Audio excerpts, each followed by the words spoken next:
start with the Office of Broadband and then go across this way on the front and around the back.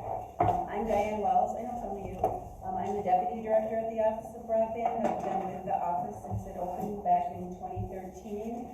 And I am sort of heading up the BEAD challenge process and the BEAD effort at the office for now anyway. Ace? Yeah, Ace Wesselman. I'm a GIS analyst, and I was just hired to be on in February. So, still being acclimated.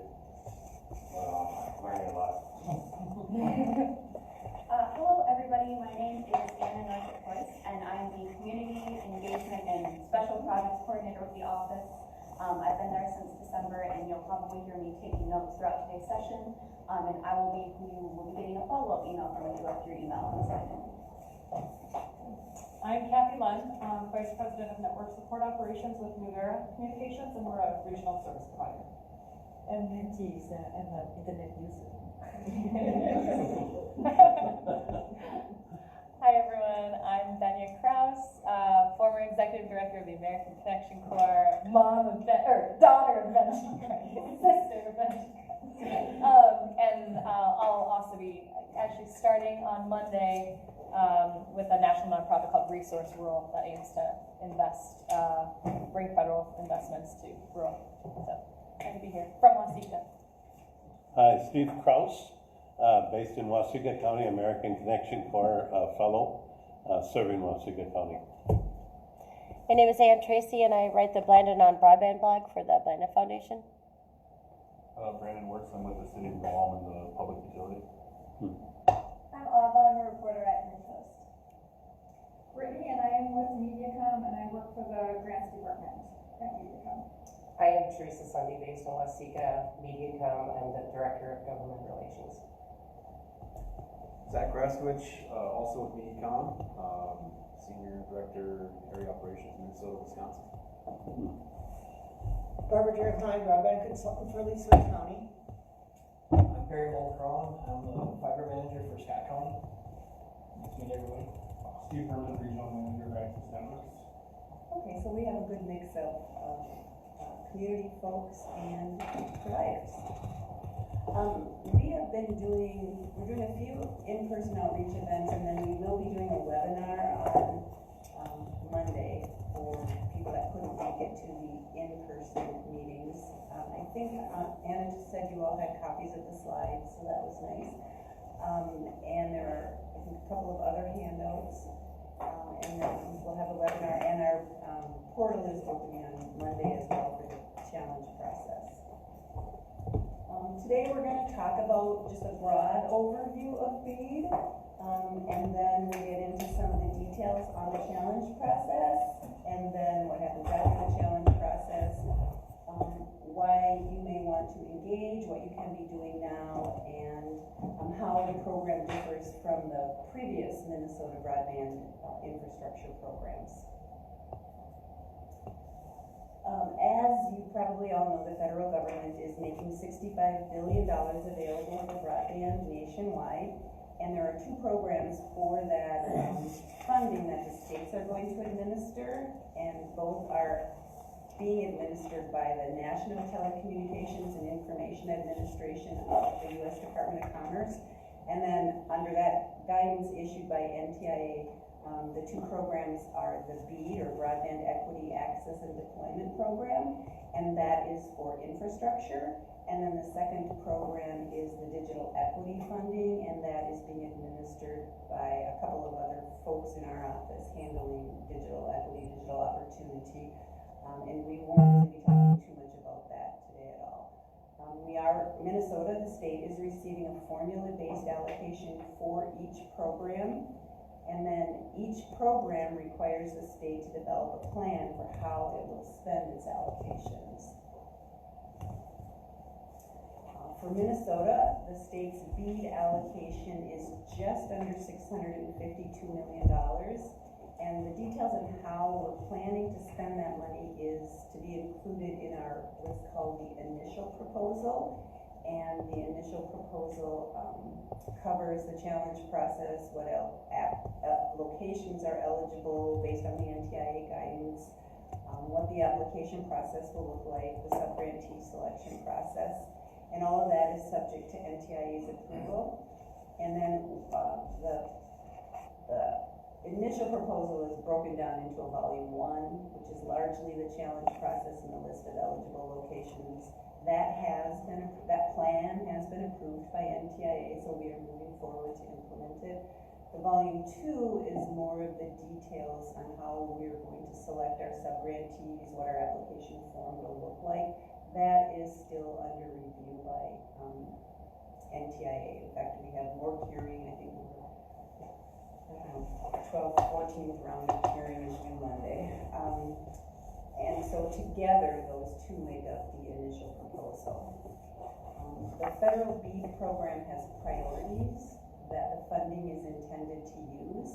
Priority 1 is our plan has to show how we're going to get broadband deployed to all unserved locations, and an unserved location, that definition is under the NTIA's purview, and they define it similarly in terms of speed as not having a broadband service of at least 25 megabits per second download and 3 megabits per second upload from a broadband service provided over a wired connection or licensed fixed wireless. So that's one of the differences between our historic infrastructure programs and NTIA. They consider licensed fixed wireless as a reliable broadband service. Our Minnesota state program historically has not. Priority number 2 is to get broadband service to all underserved locations. And again, the speeds are the same. You're underserved if you have broadband service reported at 25 down, 3 up, but not at or above 100 by 20. But again, NTIA looks at licensed fixed wireless as a reliable broadband service. So if you have 100 down, 20 up by licensed fixed wireless, you're not going to be eligible for BEAD funding unless you can challenge that it's really not available. And then priority number 3 is gigabit symmetrical service to community anchor institutions. We do not anticipate that we're going to have enough funding to get to priority 3. We think all of our money is going to have to be used to get to priority 1 and as much of priority 2 as we can. So again, I covered a little bit about how NTIA defines eligibility, which differs from prior historic state programs. This map shows in green the areas that are considered to have a reliable broadband service under the NTIA definitions. The orange areas are considered underserved, and then the red areas would be those areas that would be, the red and the orange would both be eligible for BEAD funding, and this is preliminary prior to the challenge process. Red as unserved, not having that 25 down, 3 up. Orange as underserved, reportedly having 25, 3, but not 100 by 20.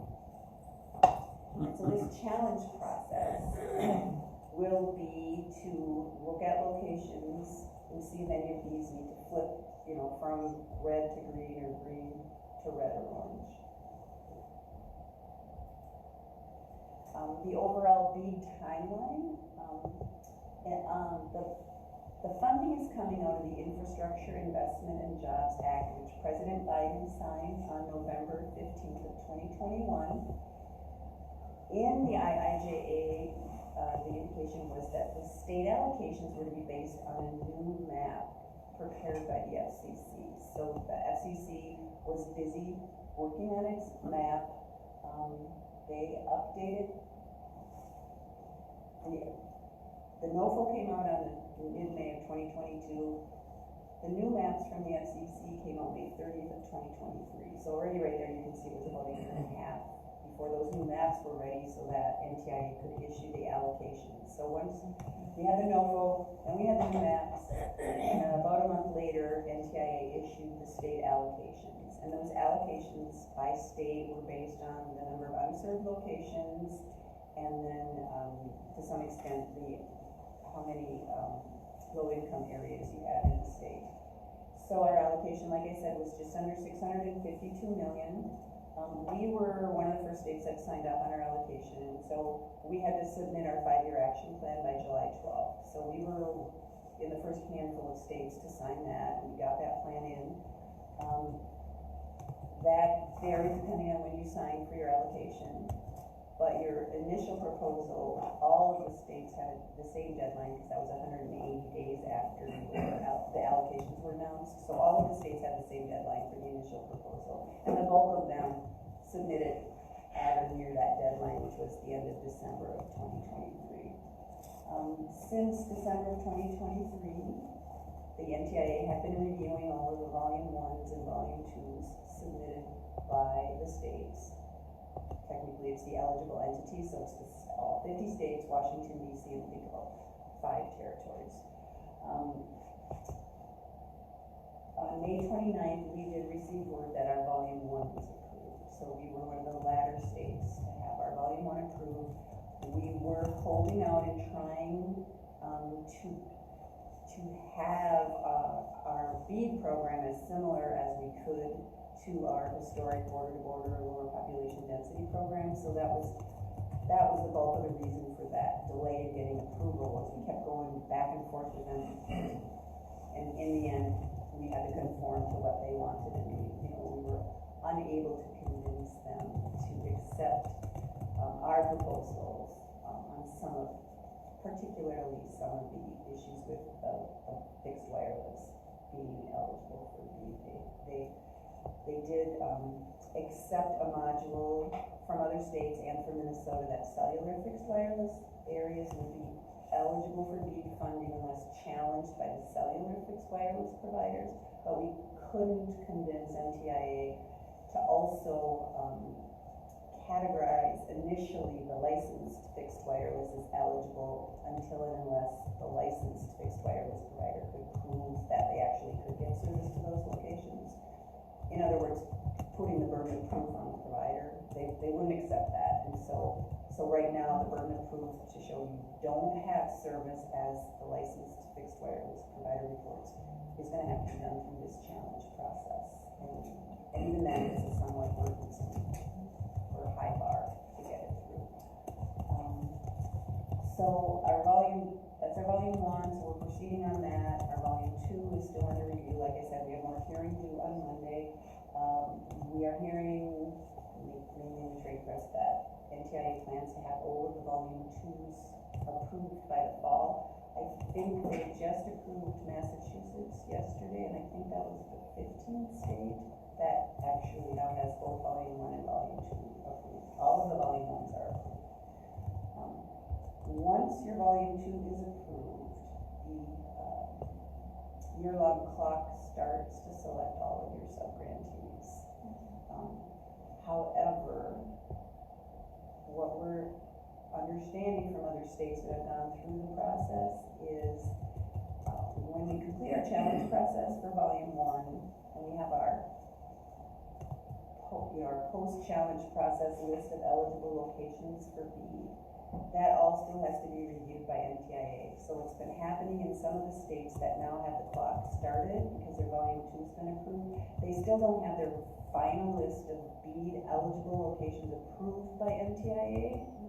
And so their year-long clock is running, but they can't start their subgrantee selection because they don't have approval of what their final list of locations is.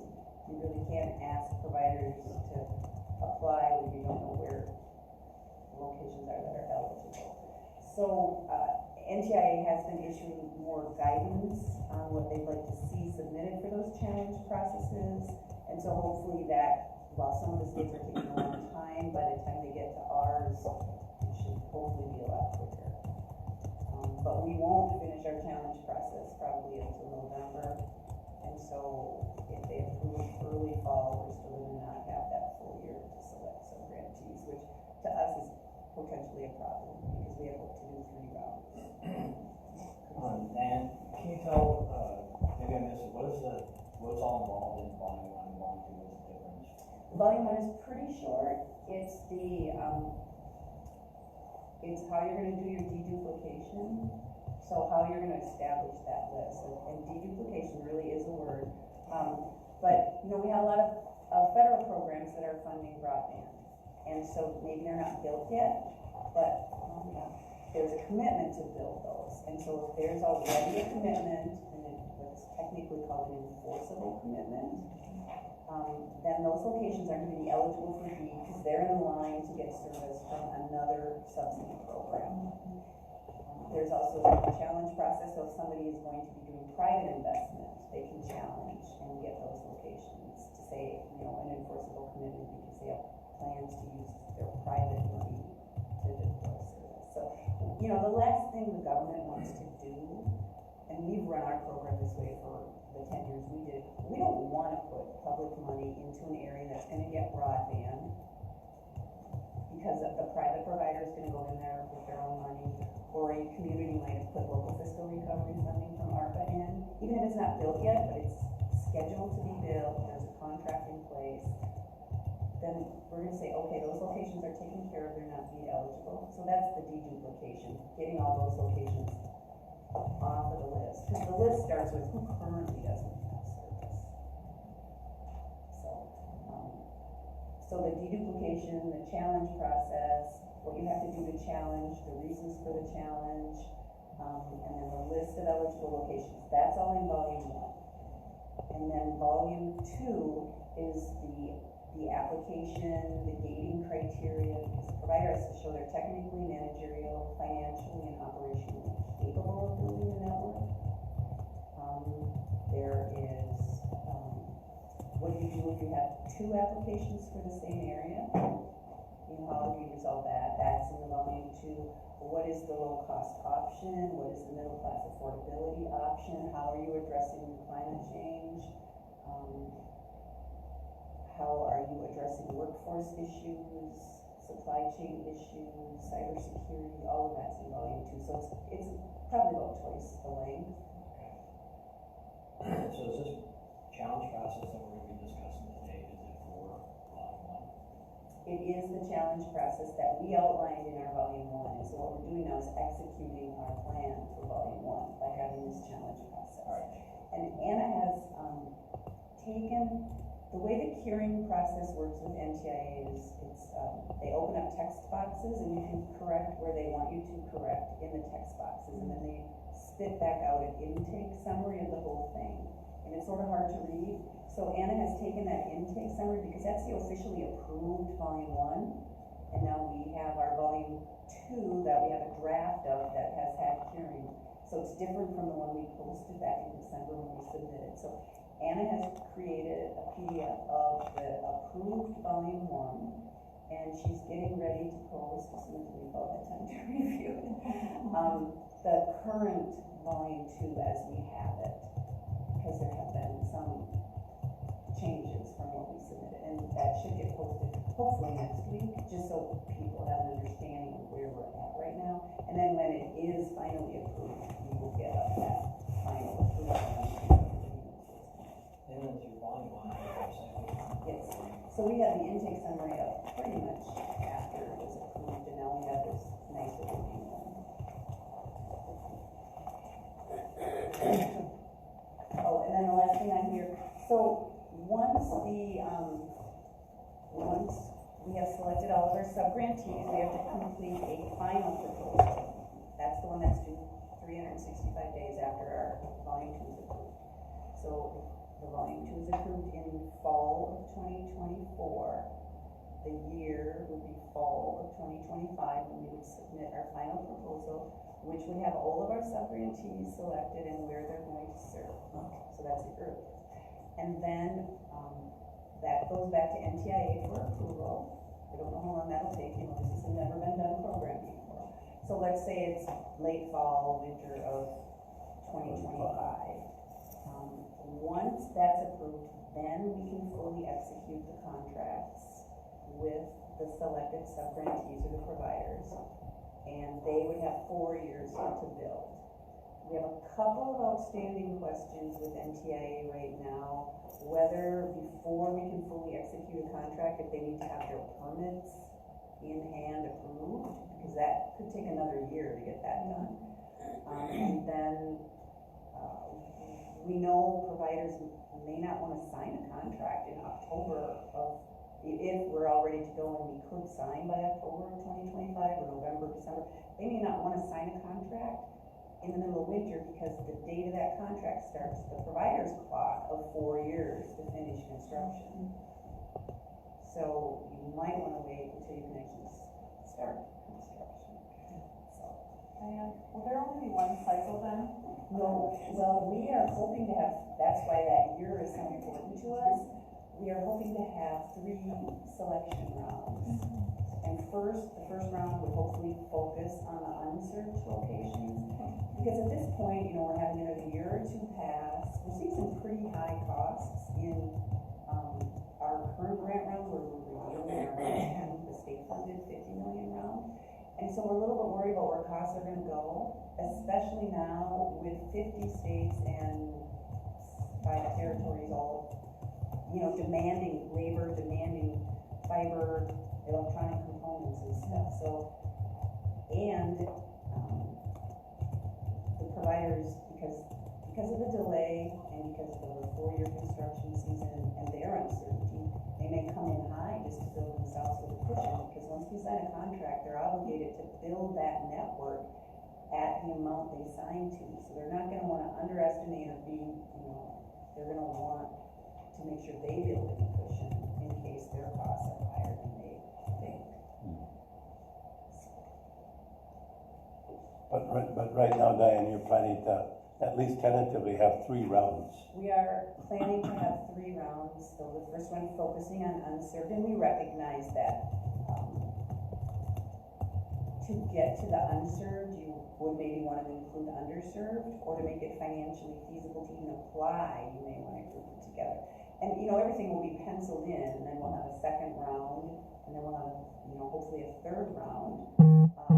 I don't think we can sort everything out into 2 rounds, but everything will be penciled in. Even in the final proposal, will be like, okay, this is our plan, but nothing is final until NTIA signs off on it. So that's 3 rounds of funding opportunities after after volume 2. the volume 2 is approved, it's the same pot of money, but we would first open it up to see who's participating, where there's interest, because we have to get to all the unserved locations before we can fund any underserved. So if we don't capture all the unserved in round 1, then that will go into round 2, and we'll have to be trying to get providers and communities to work with providers to apply and see what incentives might be needed to get somebody to go in.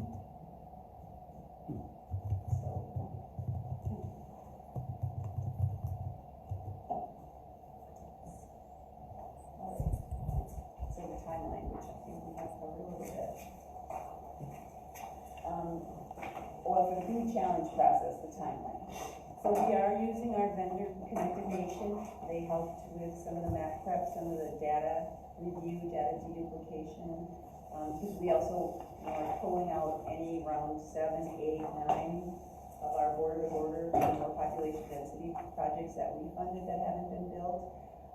We have Reconnect 4. We've had some congressionally delegated spending.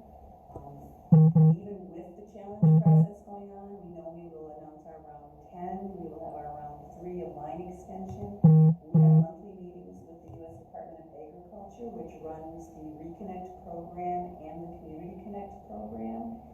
We know what's been awarded through round 4 of Reconnect. They are telling us Reconnect 5 and the current round of Community Connect should be out this fall. So those locations will all come off. Because if USDA is funding, we're not, they won't be eligible for BEAD because there will be an enforceable commitment. So all of that will be going on during the challenge process. So Diane, so sorry. So we have an earmark. We don't know what the earmark is going to go because we're waiting to hear what border is going to do before we fix on that, and we need to have that in by this fall. So can you, any windows into the timeline for the state funding? We are hoping we can announce by mid to late August. Okay. And it might, we have a few overlaps with Reconnect projects. So to the extent it's a stellar application for us, But if USDA would fund them, so the money comes from the feds instead of from our state funding, it's possible we might do like a partial award announcement, not all of the money, because we're waiting to see what USDA does. We're hoping we can have some discussions with them so we know, like, it's off the table, so we need to fund it, or this will be really, really good, but again, nobody wants to, I don't want anything into its final. Right. But we have better communications with USDA than we've probably had at any other time in the past, so. Well, that is a challenge for us. We can't pick our location until we know about border to border. Right, yeah. And you have to know by this fall. Yeah. So the BEAD challenge process, for some of you that have participated in our state border to border, you know that when we have taken in applications in a grant round, we post those locations and maps, and then providers have 30 days to challenge. This BEAD challenge process, it's going to substitute for that process in our 3 sub-grantee selection rounds. We're not going to do that pre-app notification or challenge process, because this will substitute for that. Okay. And the way NTIA has set it up is you can use up to 120 days to conduct your challenge process, but what you do is you go through all of the work to deduplicate these locations so you have what you think are all the locations eligible for BEAD. And then you create a map showing that, and you have a list of the locations, and then you have 30 days where providers, nonprofits, and local and tribal governments can challenge. Citizens and businesses under the NTIA guidelines are not eligible to challenge. But we'll post all of that information. We have a portal so you can go in. We are setting it up so citizens can go in and say, I can't get service. This is, a copy of a letter I received from the provider saying they couldn't get to me, or they can do speed tests. They have to do 3 speed tests on different days and within the last 90 days, I think it is. And the portal will remind them they did 1 speed test, now they have to do another, and then they have to do their 3rd. So they can submit those, and then we will roll those up, and we have an arrangement now. Connected Nation is a nonprofit, and so they are going to take those citizen and business speed tests and letters saying, that they couldn't get service, and then they'll do the determination whether there's enough evidence there for it to be credible. They'll roll them up, submit them, we'll post them, they can be rebutted, and again, the same folks that can challenge can rebut: providers, nonprofit, local and tribal governments. And so then once the rebuttal is in there, then our office will do what's called the adjudication. And so we'll decide, which, if it's challenged and there's no rebuttal and it's credible, we'll probably uphold the challenge. If there's a challenge and a rebuttal, we'll go through the evidence to determine who's right. And, we may have to do some field validation, we may have to do some legwork, but we'll resolve those. And so that's the 30 days, 30 days, 30 days. It will be on a rolling basis. So once a challenge is submitted, the 30-day clock will start for the rebuttal. Could you say again what you need to have to verify the challenge for an individual household? Yeah, I'll get to that. Okay. And providers can also go in and clean up the map? They can challenge. But they can they go, so we've been working with Midco, and we found a number of addresses that they cannot serve. Can they go in and clean up the map just on their own? They could go in and challenge and say, we had reported this as served, but we can't get there. Okay. Sure, if they're willing to do that. We'll see. So yeah, so once we have the challenge process done, then there's also like a true-up process. That's not mandatory by NTIA. But again, there might be some other program awards that we would wanna come in and deduplicate. And then we'll have our final list of locations eligible for the BEAD funding. We'll post that, and we'll have to get approval from NTIA, and then we start our sub-grantee selection after they sign off on it, and our volume 2 starts.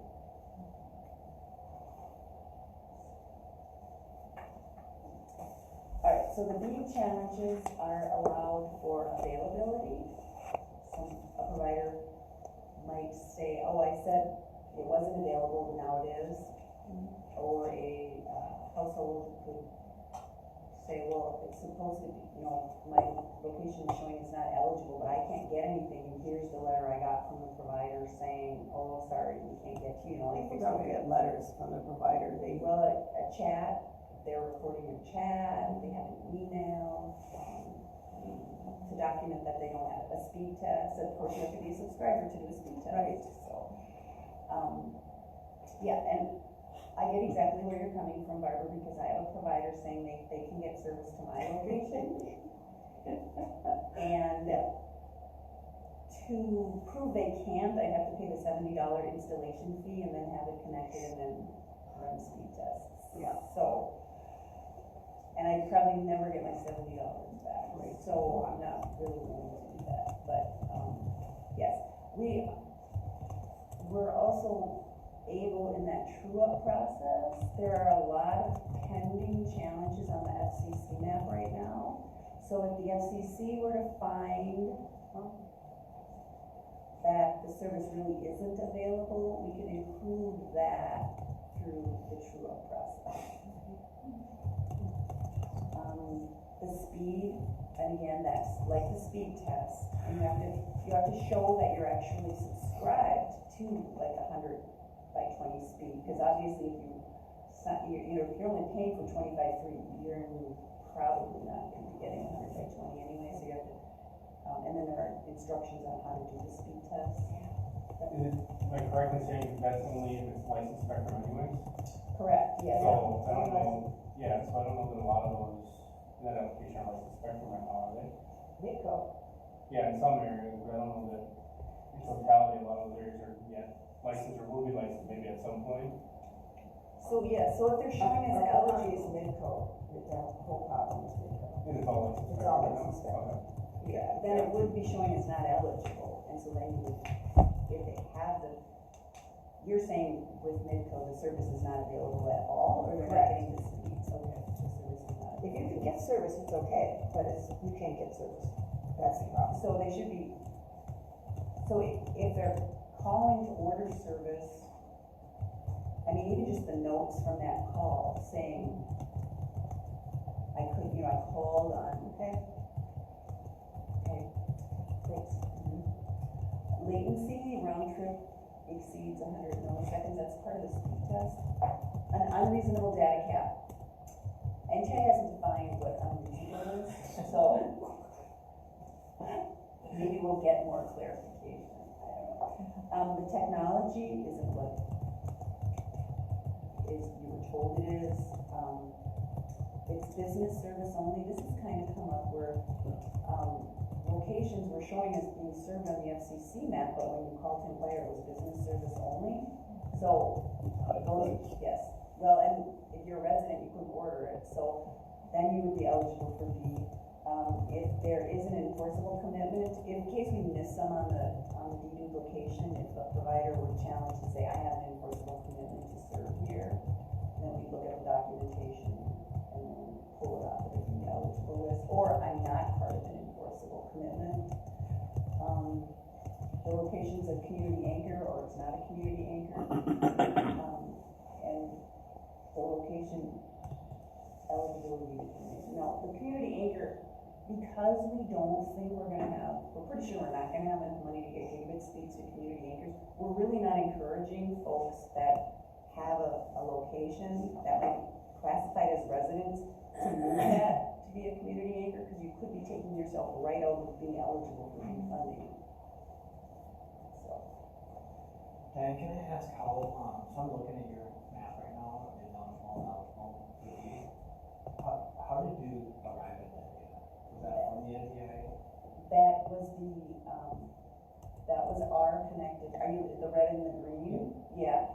Oh, with the green dots now, the new layer we had put on a couple weeks ago. He went, our Connected Nation vendor went through that, it was from the FCC data. Right, Ace? Yeah. Yeah. So as reported by providers? Yes, and Is that was, that 944 or whatever? So I want to clarify next, I think that shows households that were able to serve, so not currently servicing, correct? it was reported to the FCC on the form, or My counts are through the roof and it's never reported those service seven households. So I was assuming it's for households you can support, not currently supporting, right? Okay. oh yeah, they don't have to be a subscriber. You might get service there. Because I don't know if that's where you're looking at, because Right. I think I service like 40,000 houses and stuff. Good for you. Yeah, I was just curious on that. So that confirms how they got that data set. It was the December map we're still looking at, December 2023? I think he was, our challenge map will be the December 31st fabric, right, we're just having this discussion, and the June 11th reported availability. So we may get the June map instead of the December map? The June fabric, no, that would have to come in. Well, yeah, they haven't released. They haven't collected. They haven't collected it yet. They don't collect that until September. Okay. So, on the question of availability there, for the miles that we put in that are in the 2024 build cycle now, that are not grant dollars, are they gonna be considered available if they're activated by the close of the collection date for that, in September? Okay, so we have, for the challenge process, we have a planned build date. We use June 30th of 2024. So it should have been built by June 30th. And I can tell you why we did that. We talked to our FPO about 18 months, like our state program challenge process, and there was no way NTIA was gonna go out that far. So I said, well, what's the farthest you've gone out? And he said, March of 2025.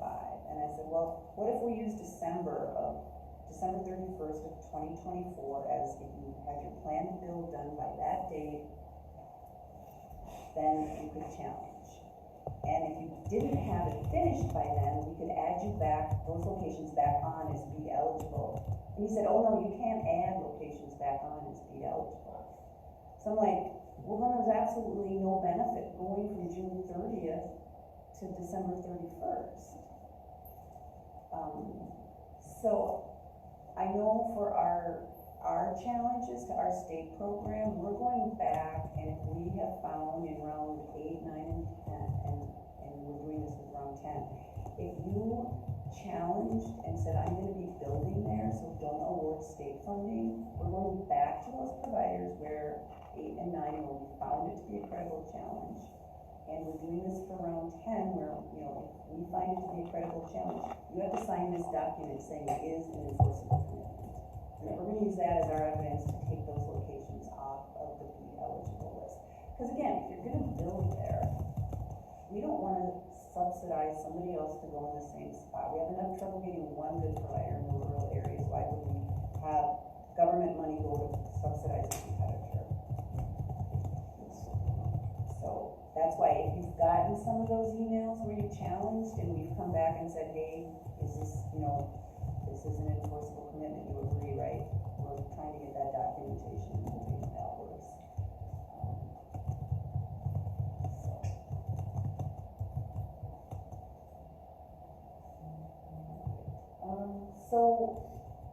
So that red, green, orange map that you were looking at, this is the new layer that Terry is looking at. So you can see the red dots are those that are going to be eligible for BEAD, and the green dots are not eligible because they are reported to have licensed fixed wireless.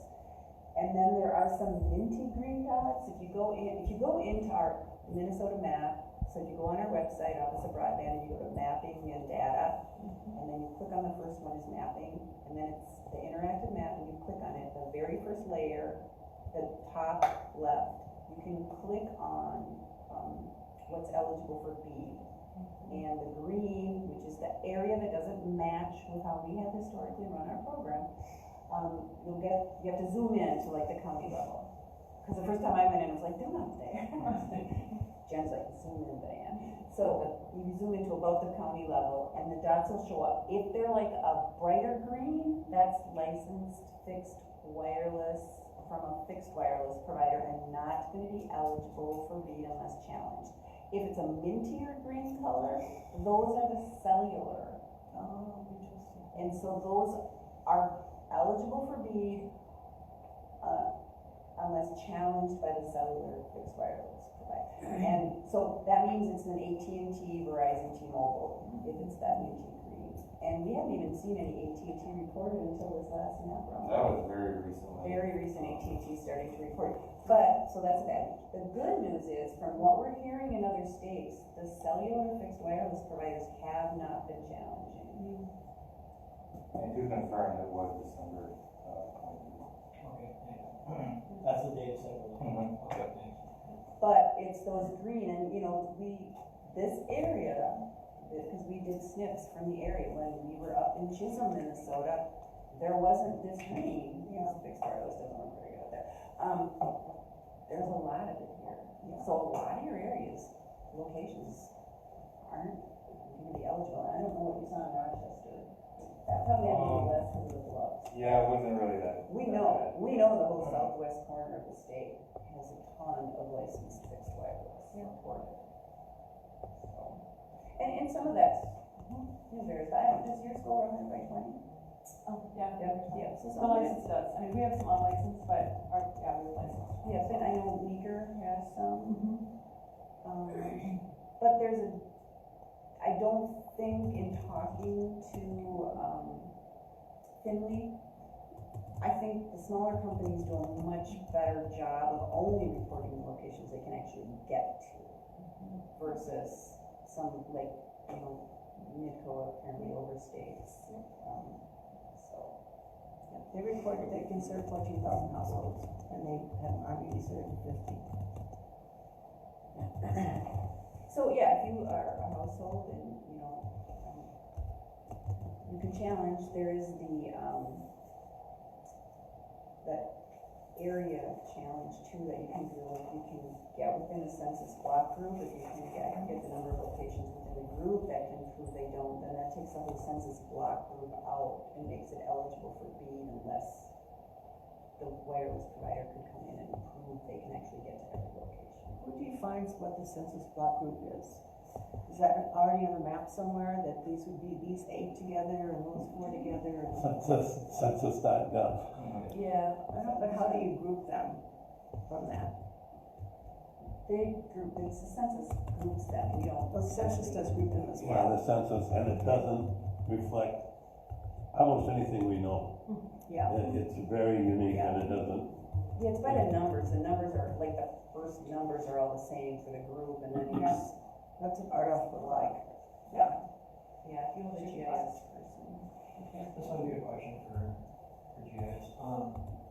What is the difference in your interactive map between ineligible and served locations? Because they bring in different sets.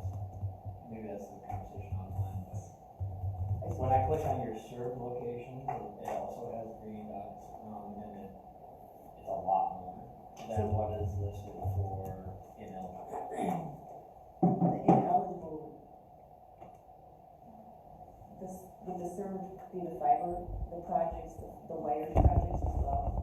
Maybe, that's why I was curious if Yeah, I don't think it's actually been updated recently. the served one, so should I just kind of ignore the served one and just focus on ineligible and unserved and underserved? That is the BEAD layer. Okay. So, yeah. Alright. Yeah, Connected Vision hasn't done its own data collection. Because our focus right now is on BEAD, and we're switching the main data collection to the fall. Okay. For various reasons. And to just confirm, I think you've made it clear, but Hopper is not considered good enough, unlicensed is not on, and satellite is not on as well. Correct. So we adopted the module that NTIA allowed that all DSL is underserved. Or unserved if it's not the speeds. Because some of the DSL can get above 25 at 3. Yeah. So that's all DSL is eligible. The explanation I got is like, well, why is all DSL eligible for BEAD but all fixed wireless isn't? And it's because DSL is an obsolete technology, it's copper based, whereas fixed wireless is an improving technology. And if they're fixed wireless but unlicensed, no. Not for BEAD. Yeah, not for BEAD. Differs if you're talking about enhanced making, which is an FCC funding program and eligibility for that. Yeah. It's very difficult to understand. Yeah.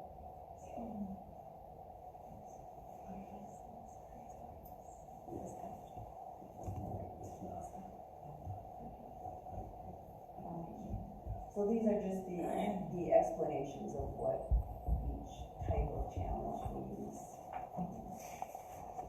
And then there'll be more explanation of, in the portal. But basically the explanation is taken, we adopted NTIA's BEAD model challenge process for our challenge process. And I actually can't think of a state that didn't adopt the model.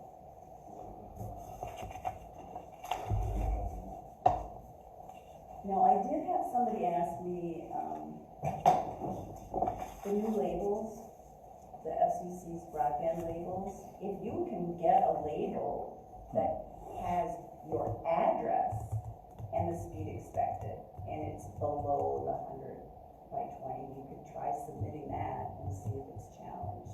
I didn't think the labels were that specific, but I was shown a screenshot where it was. Yeah, they vary a lot between provider and provider. Yeah. So that's kind of an evolving. I mean, we really tried with the non-cellular. We had evidence from our engineer looking at towers and doing analysis, and they rejected that. No, that's not good enough. So. And you and I had talked at one point, there was gonna be a survey that was gonna go out to basically everybody, and we were gonna do our own, we kind of waited on that. Is that gonna promote, or should we just go ahead and do one? Well, I mean, you can, we've gotten the estimate of the custom hours to do that from Connected Nation. We just didn't feel we're at the point yet where we can survey providers, because the first question would be, do you plan to participate in BEAD?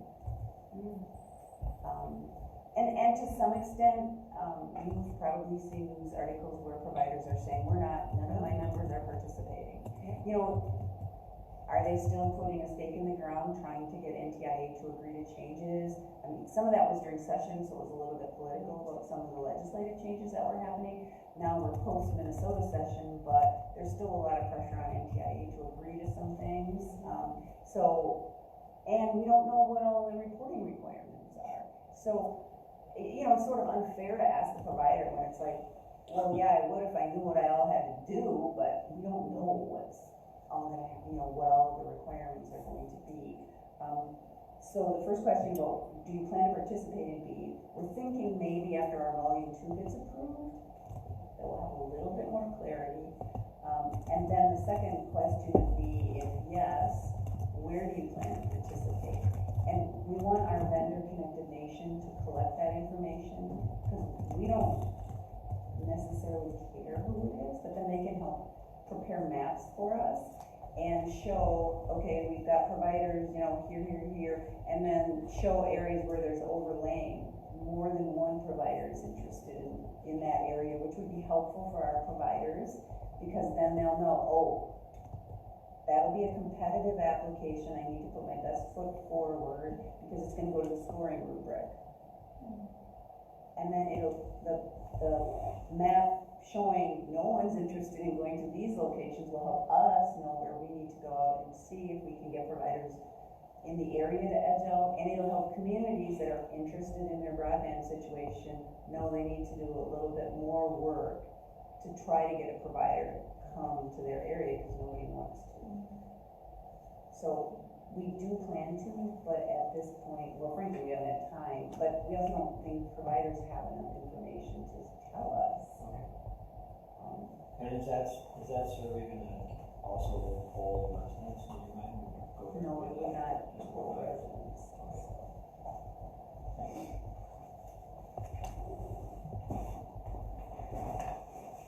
All right, so what happens after the BEAD challenge process? So then we have the true up, like I mentioned, so, we'll be mid-November probably when we finish the adjudication. We'll see if we wanna do a true up. For sure, we have to pull in any enforceable commitments, so if USDA is later than they thought in getting information out, we'll, include that. It can help us capture a later FCC map of availability, or, I don't think we'll still have the fabric.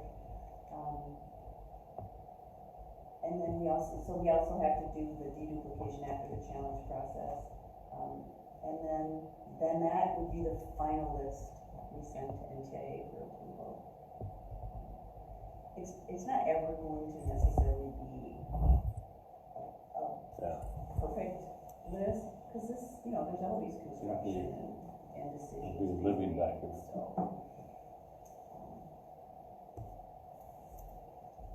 And that why you should engage.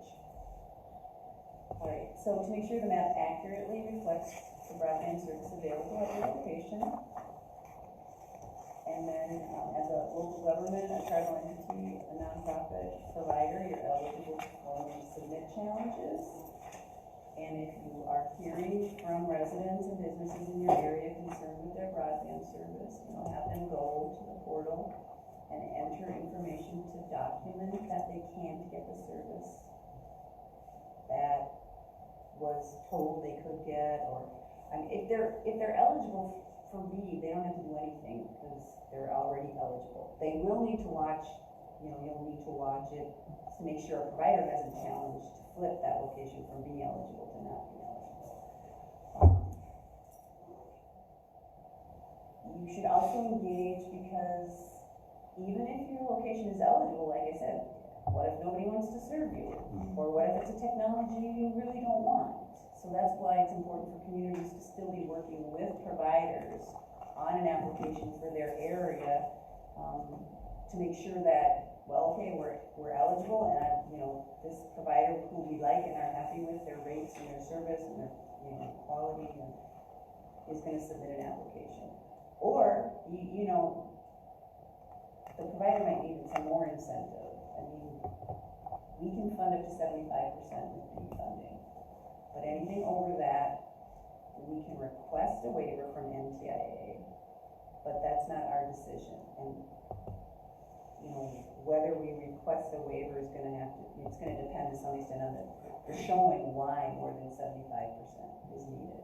Because you have to remember, at the same time, we can request NTIA to grant a waiver to fund more than 75%. We still are capped at, what is it, 636 million?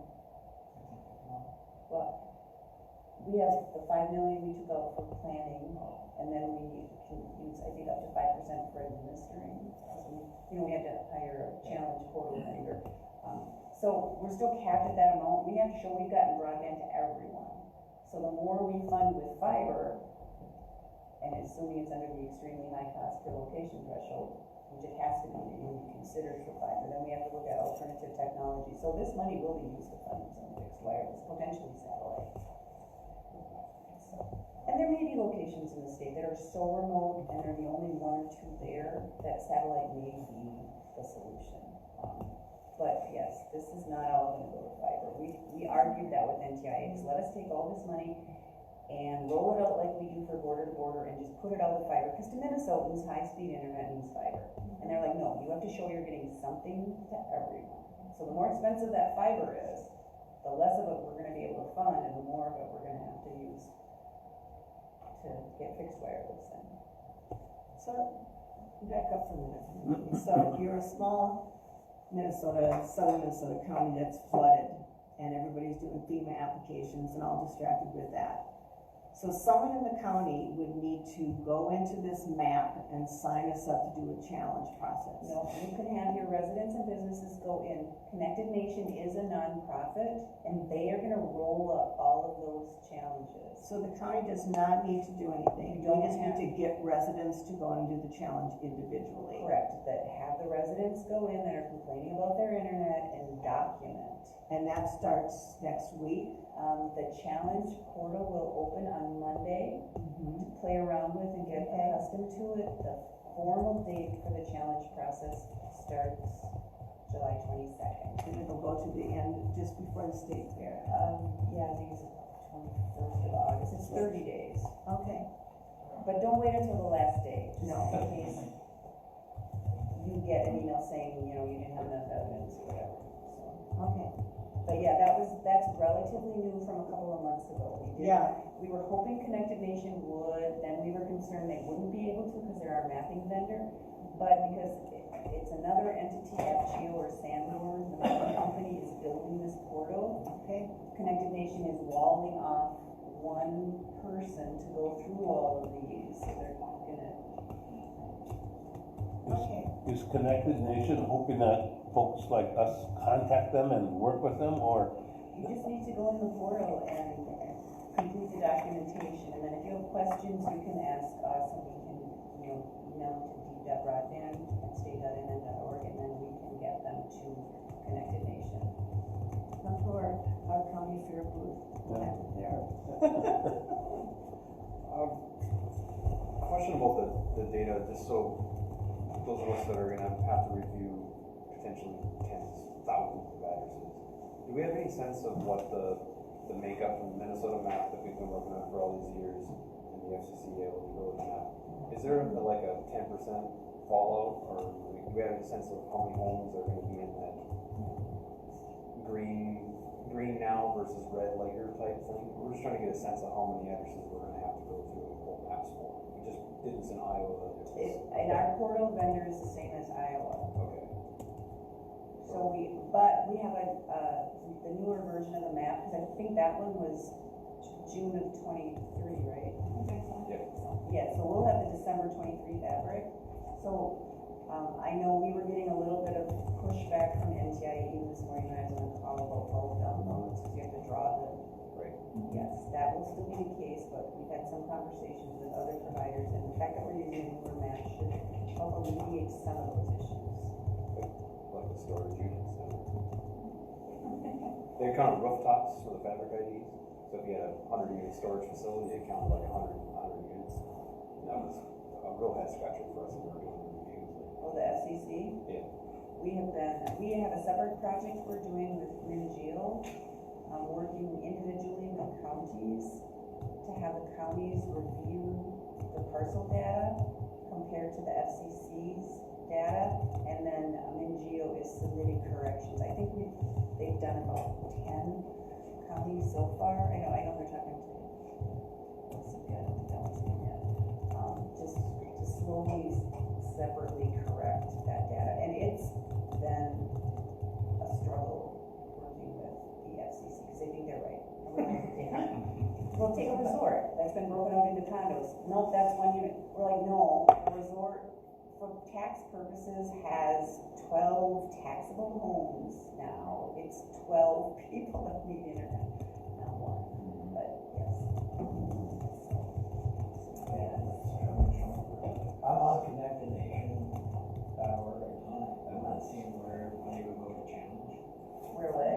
Where a resident would go to challenge. Are you on the Iowa map? I'm on Connected Nation. No, our map is not up yet, so the closest thing to what it's gonna look like is the Iowa challenge map.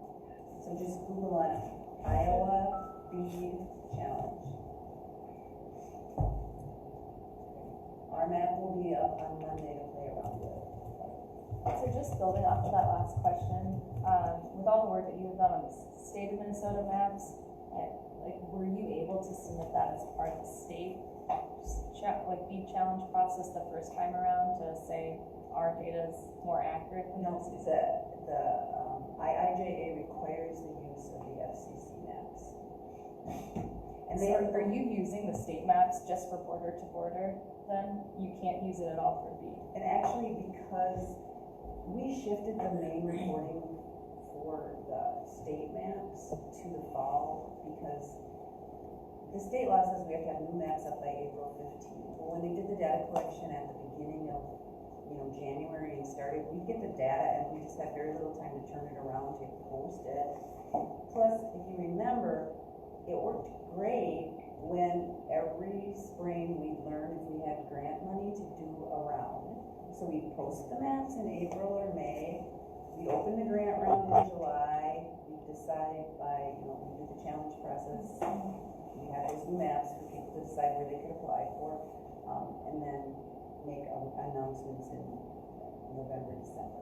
Well, that schedule got disrupted, I think, first in 2020 when we got 2 rounds. So our rounds haven't been syncing up. We've been putting the rounds out as soon as we could just to get broadband out there. And it hasn't matched up to that same cycle. And so we decided, well, let's shift the main update to the map into October so we can capture all the bills over the summer.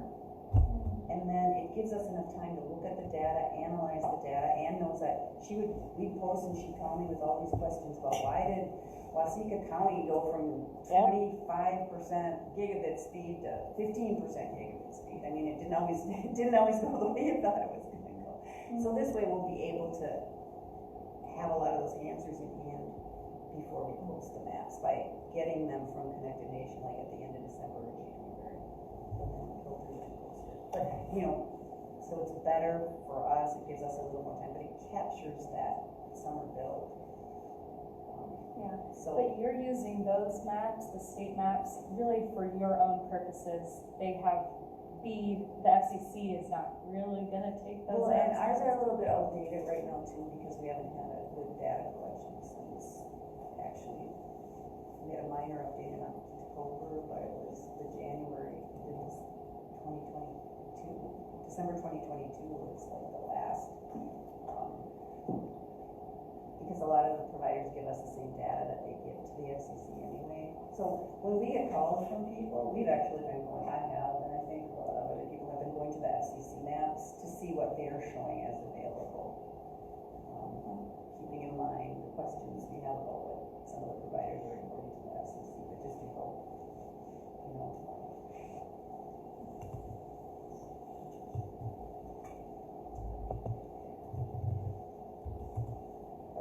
So, Friday show us to submit an application.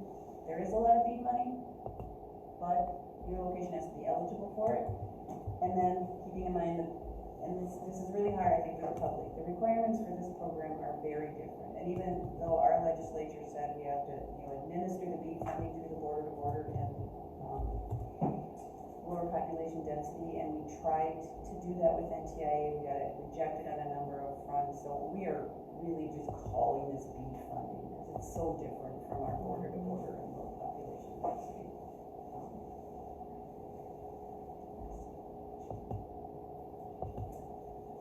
What you can do now is, inform residents. We don't have any line extension, but we have a PDF on our website if you want to print that out. We still hope to use line extension is if you don't have a wired service. It was 25 by 3. Because the FCC increased that threshold, we are now looking at 100 by 20, although we haven't been advertising that a lot, and it should match the BEAD requirements. So we have line extension, we have some funding still left in that pot. Our round 3 of line extension is out for bid now, but that's another way to, you can get 1 or 2 residents to sign up and then have a provider file for that whole road. It'll help pick up some of what would maybe have been a small border to border project. So we have the line extension, but otherwise they should be going in and documenting their lack of service. Then track the challenges that are submitted to make sure the locations you thought they're eligible, I don't have to worry, you don't come off the list. And then working with broadband providers to, if you got eligible eligible locations, work with a provider to submit an application. Can we go back and ask another question about the census tract thing? So if you did want to go in as a county and go into the fabric, how many households per a group of census tracts are required to do that? Because that is still a nifty way to do a bigger block. Yeah, can't remember offhand, and I might have to get back to you on that one. Okay. But it's an area challenge. Yeah, I'm curious about that. Okay. And we have a really good survey with 800 residents, GIS mapped, and with phone numbers, I can call them. Okay. So I'm thinking that might be, if we can, and they're mostly not in the flooded area. So I'm thinking that might be a good opportunity for us to do bigger areas. Okay.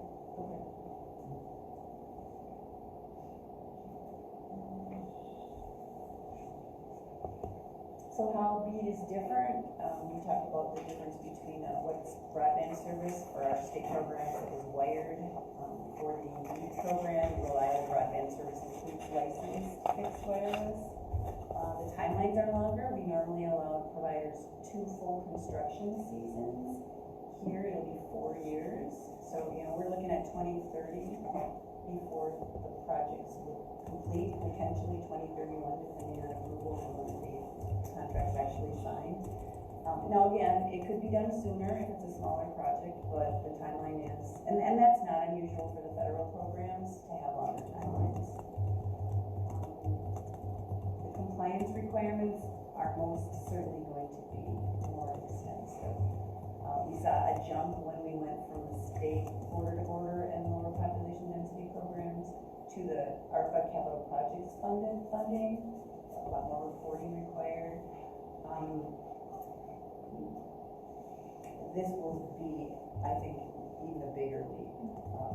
We're wishing we could just spend the money like we did for capital projects, but there's a lot more involved here. Our state grant funded projects really prioritize with the scoring mechanism, projects that were supported by the community, whether that was letters of support, surveys, petitions, or financial, or both. That is less of an issue here. Really the priority if it's the only application for an area and the provider meets the gating criteria, that they get penciled in as being the recipient of, the BEAD funding in our final proposal. If there is more than one application for the area, really the differentiating factor is which one would take the least amount of BEAD funding to deploy. And that's assuming both are like fiber, because that's the priority is fiber. And so it's less, we've built in, I think, 5 points maybe, but again, there were so many things we had to have in that rubric, and the point totals in the top section it was just the balance, you couldn't. We tried to squeeze it in a couple different ways, and they said you're scoring that twice, and so, anyway. And then it was always a competitive grant program. We always knew we'd have more applications. Here we have to prove, here everybody has to get something.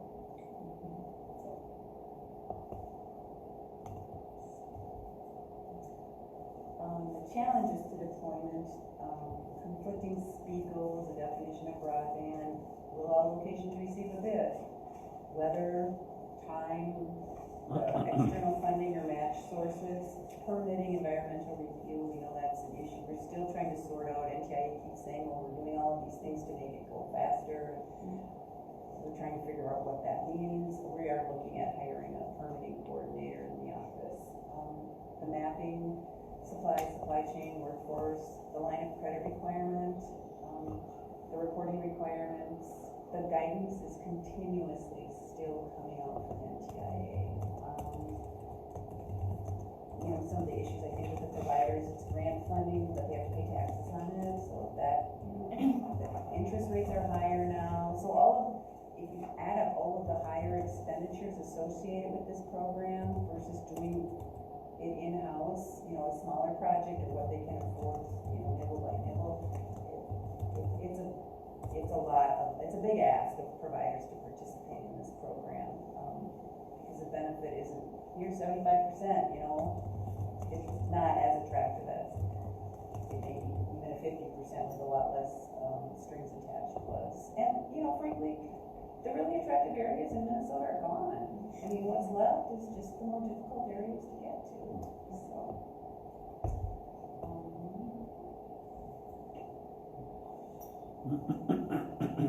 So, other than that, so these are our last, well, the tribal one is just for tribes, it's not an open event. Then we have the Monday, virtual information session. We are, and Barbara, this will help, and those of you working with communities and providers, we're gonna do weekly office hours. Oh, cool. So we will be having FGO, which is, you know, the vendor that stood up the portal. They're gonna put out some training videos for us that you can watch, and then they will also be participating in those office hours, probably in the first month or so, to help with answering questions. And anytime you have questions, you can always email us, and we'll get an answer to you. We'll be posting an FAQ if we're getting a lot of the same questions. If you haven't signed up for our updates, you should, and it gets those out regularly now. Very good, very helpful. And then we have a new web page. It was on the IIJA page, so we have a new BEAD page. Questions? Two quick ones. Can you refresh me? I think I've seen the answer before, but the high cost threshold on the fiber passing, is that a set number? The extremely high cost per location threshold, it's another new acronym. We do not have to set that until we submit the final proposal. You know, our initial thinking was, well, it would certainly be 25,000 or higher, because that's the amount the legislature said we could pay in a grant for the line extension program. I don't think if we set it that high, we're gonna be able to get something to everyone. So that's one thing we'll be looking at. We have cost data from Cost Quest that we have access to.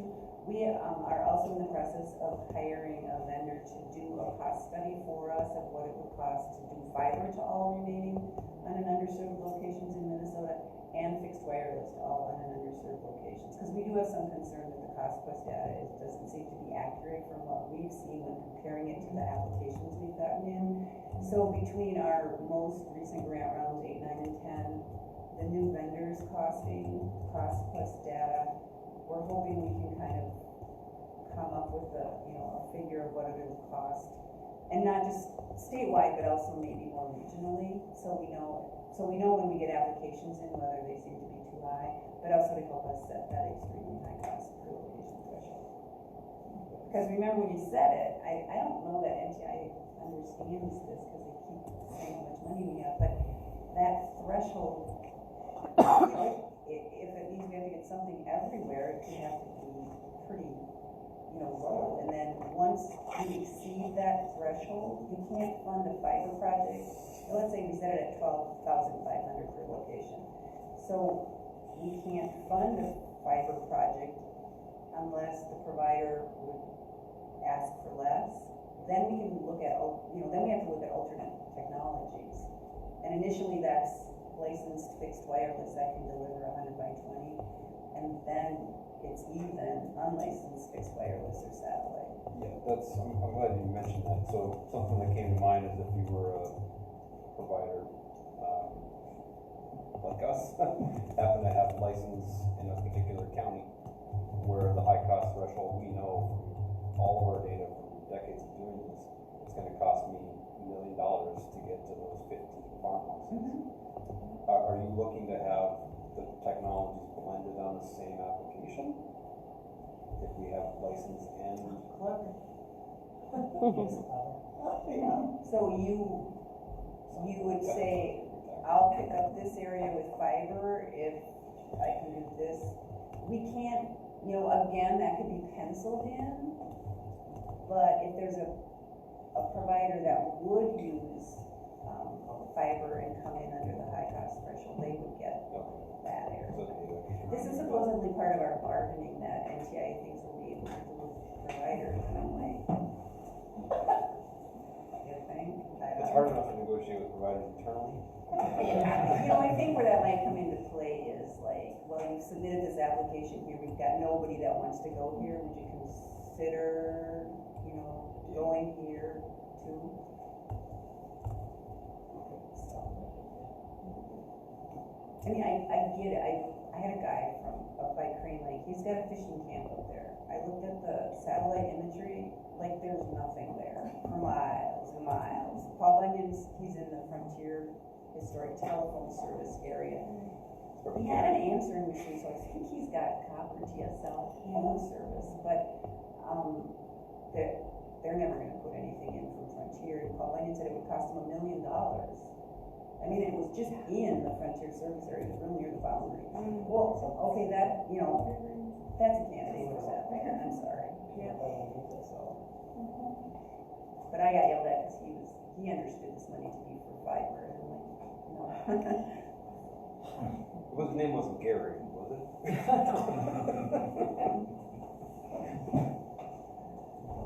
Brady, did you have a question? Yes, can we have the Excel files of the underserved and unserved locations that are gonna be up for challenge? I know every other state like posts them.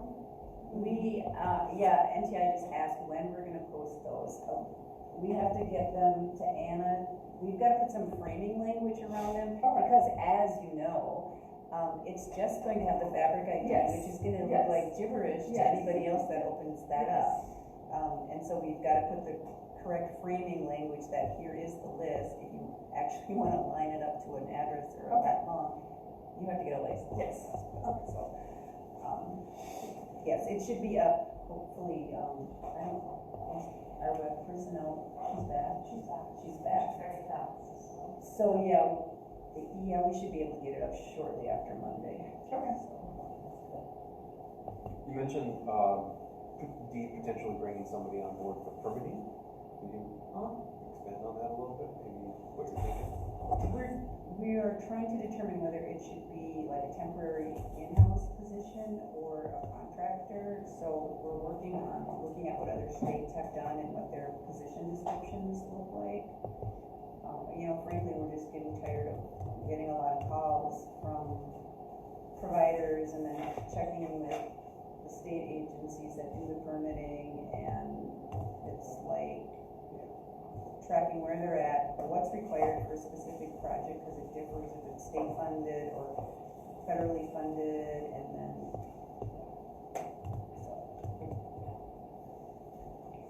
Are you gonna do a workshop or webinar on doing that area challenge process? we can look into that, yeah. I think that would be great. I can use this as a test case for one. Okay. Or, a webinar or.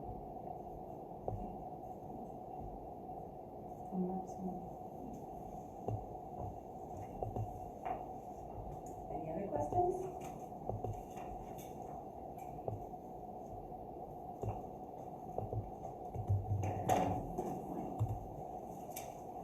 Okay, well, we'll be around if you wanna, see the new map layers or have questions you wanna raise individually, look at some maps, and, Monday the portal should be up, we'll link to it if you got it right.